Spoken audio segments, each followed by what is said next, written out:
One of the main reasons I love Bleach so much is the multiple power systems that all have many levels of depth. The way all these power systems intertwine and interact with one another is beautiful to see. Kubo's ability to write interesting powers and make fights that grasp the viewer's attention is just incredible. In this video, we will be covering one of the main power systems in Bleach, Zanpakutos. Zanpakutos are one of the main reasons Bleach fights are as good as they are. These swords are heavily underrated in terms of the best power systems and deserve to be talked about more, which is what I will be doing today. This video will contain some spoilers for the 1000-Year Blood War arc. You have been warned, and enjoy the video.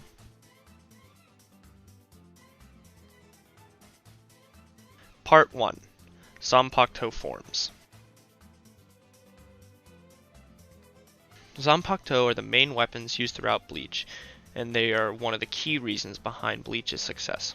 A Zanpakuto is a sword-based weapon that has three main forms for Shinigami and Visored, these forms being Sealed, Shikai, and Bankai. To start off with, Sealed.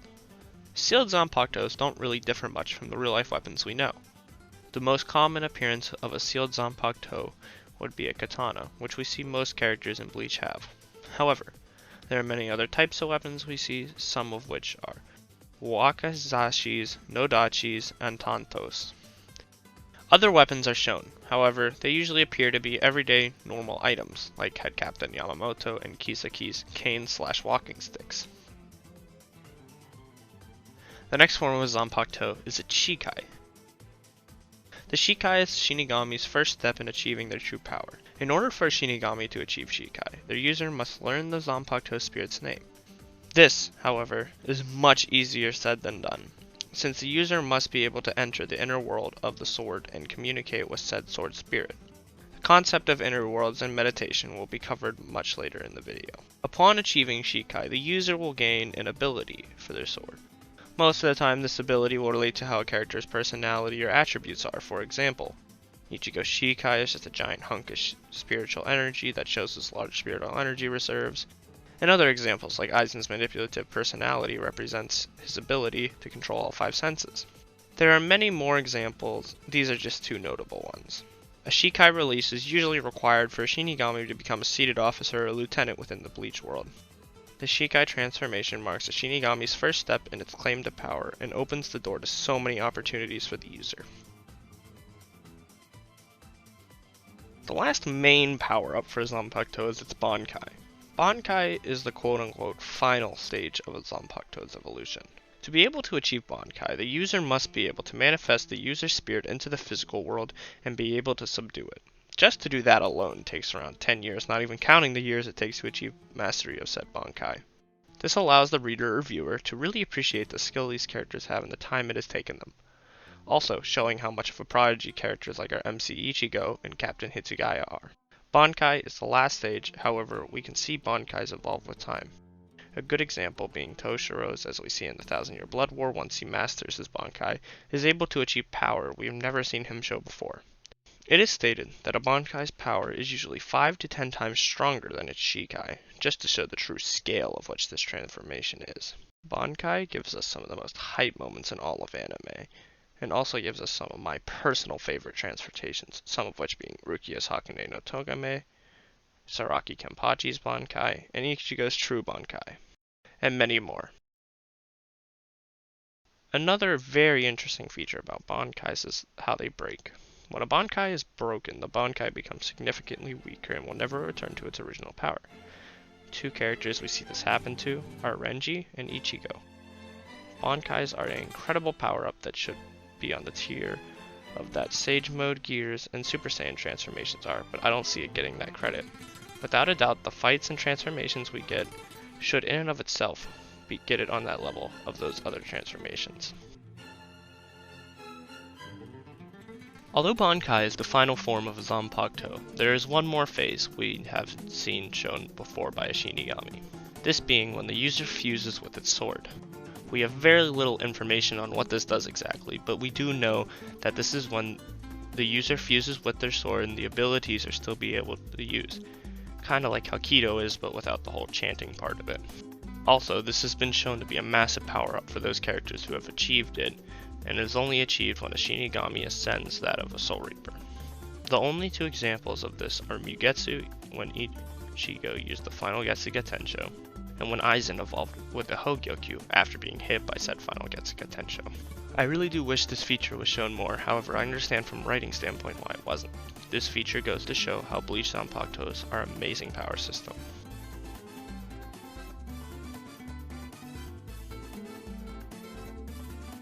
The only other evolution that there is with Zanpakutos is Resurrection.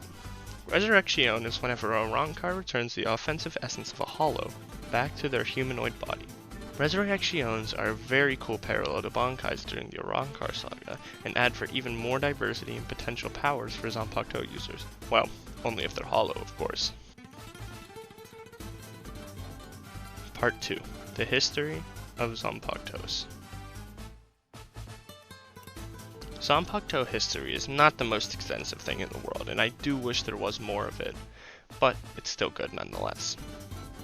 As it goes, Zanpakutos were invented by Oetsu Niyama of the Zero Division when he invented the Asuchi. An Asuchi is a nameless Zanpakuto that has the ability of becoming a Shinigami Zanpakuto. Otetsu formed them by melding a large sum of Shinigami souls together.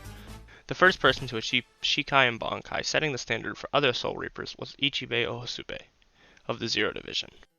However, the first person that would call it Shikai and Bankai would be Head Captain Yamamoto.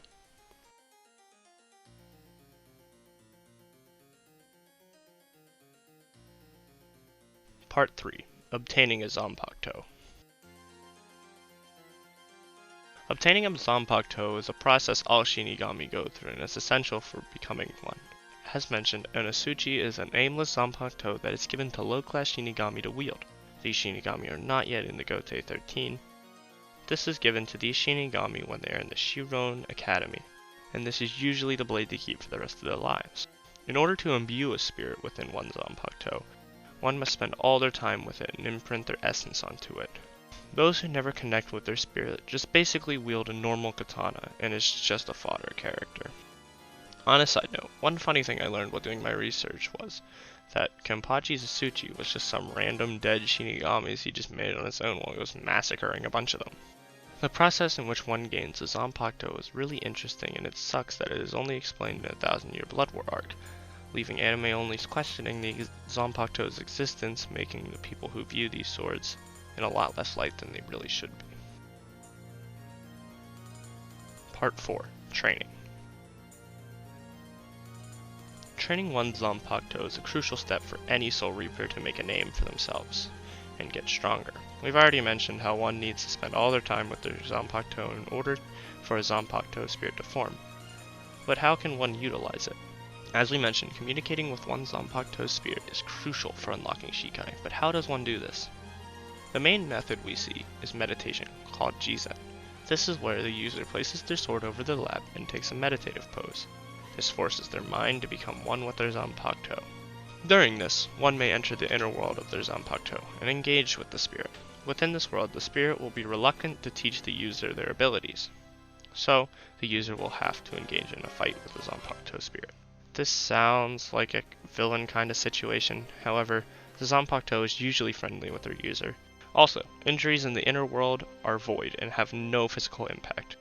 The user's inner world differ from Shinigami to Shinigami and shows some really interesting designs, like Ichigo's inner world.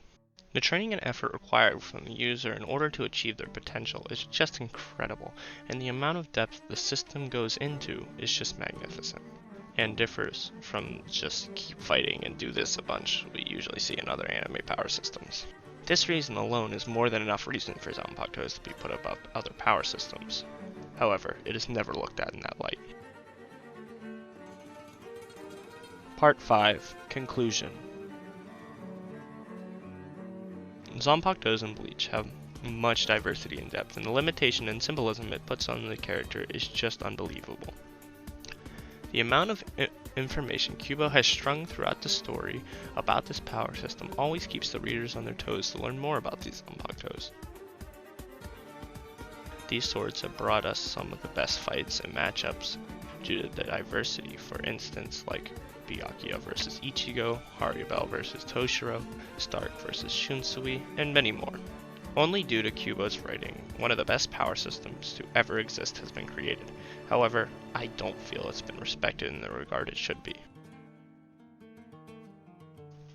I want to thank you guys for watching, and I sure hope this video has changed your opinion on Zanpakutos and Bleach, because personally I haven't seen too many people talk about them or defend them. If you could, leave a like, hit that subscribe button, or drop a comment, all would be appreciated, and I hope all of you have a good day. See you guys soon.